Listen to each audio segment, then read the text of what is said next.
घने जंगल में एक दिन एक भयंकर शेर अपनी पूरी ताकत के साथ एक हिरण का पीछा कर रहा था। हिरण अपनी जान बचाने के लिए इधर उधर भाग रही थी।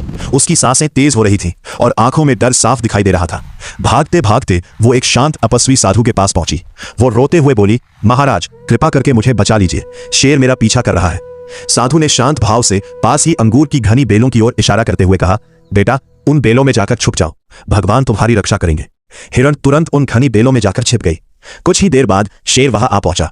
उसने इधर उधर देखा पर हिरण कहीं दिखाई नहीं दी। फिर उसने साधु से पूछा, महाराज क्या आपने यहां से किसी हिरण को भागते हुए देखा है? साधु मुस्कुराए और शांत स्वर में बोले, हाँ, वो अभी अभी यहां से होकर गई है और उस दिशा में चली गई। यह सुनकर शेर आगे जंगल की ओर चला गया। बेलों में छिपी हिरण ने राहत की सांस ली और मन ही मन सोचा, अब मैं सुरक्षित हूं। लेकिन कुछ ही समय बाद उसने उन्हीं अंगूर की बेलों के पत्ते खाना शुरू कर दिया जिनमें छिपकर उसने अपनी जान बचाई थी।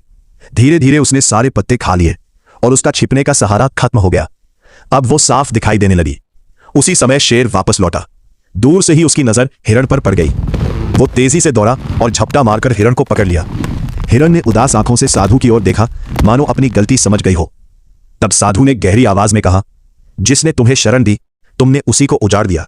यही तुम्हारी सबसे बड़ी भूल थी।